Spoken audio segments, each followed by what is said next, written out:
I was very, very loved by my wife, Jennifer. I was very loved. I was a great, great husband, a devoted husband. I was very loved by my mother, Josephine. I was a devoted son.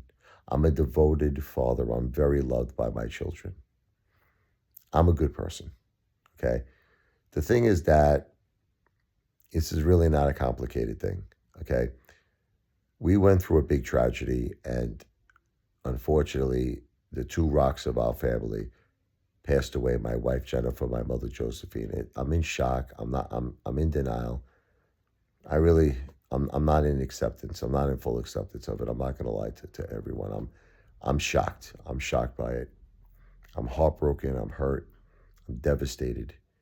I'm so devastated. This is catastrophic what happened to our family. But the thing is that you reach out to other people, for support, for love and support. The problem is that people are living their own lives. That's it. They got their own families, they got their own responsibilities, they got their own priorities, and honestly, you're not it.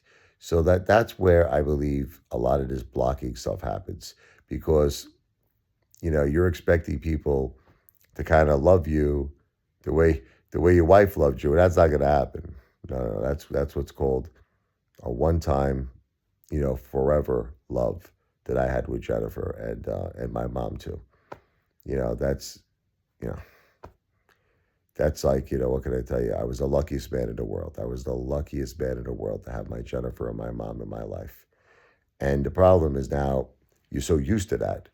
You're so used to having your two beautiful women that love you with all their hearts and soul in your life for so long that you kind of think everybody's going to be that way. And I think that kind of what leads to blocking because people, you know, want you to understand, well, listen, I feel bad what you're going through. I sympathize, but I can't talk to you when you want me to talk to you. I can't, be there for you exactly when, you want it. I don't work on timelines. I have a job. I have my own family. I have my own responsibilities. See, now the thing is, I'm not used to that. And that's where I think there was like problems. I'm starting to get used to it now. I'm starting to understand it. It took me some time, but that's just the way it is. I'm used to, like, it could be any hour.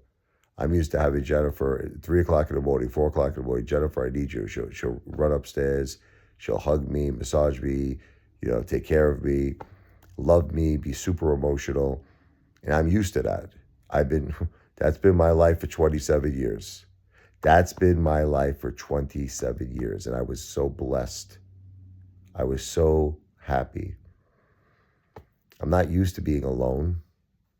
I'm not used to this, being a single dad. I'm not happy about it. I love my kids. I love my children. They're the best. Our children, me and Jennifer's children. I love them with all my heart and soul.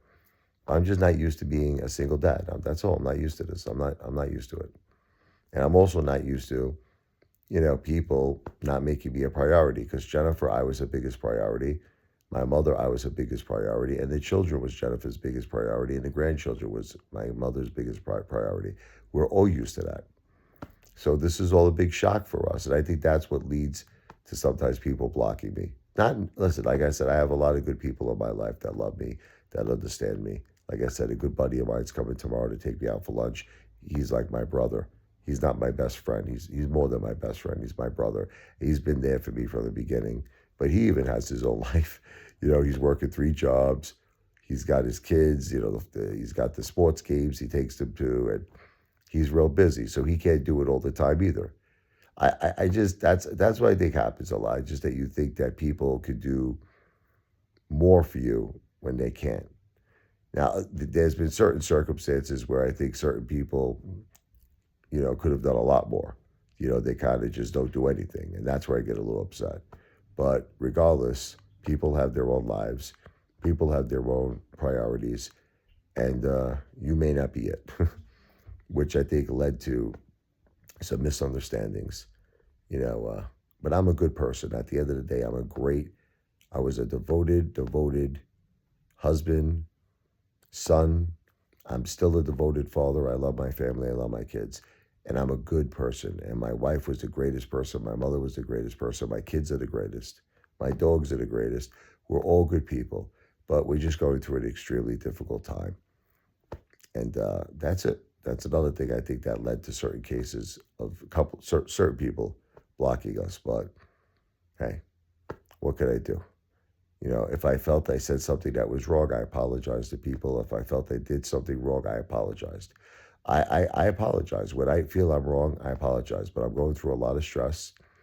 When you're going through an enormous amount of stress, sometimes you may not act like yourself, or you might say something that, is not right. As long as you recognize it, which I have, and apologize, then I think that the matter should be dropped. I think people should forgive you. But some people want to take things to the next level. They want to hold this like grudge, and they want to keep fighting forever. Now that's wrong. That's wrong. Those are people who are just not being like reasonable and not appreciating the serious tragedy and situation that you're under. So ultimately, that's how I feel.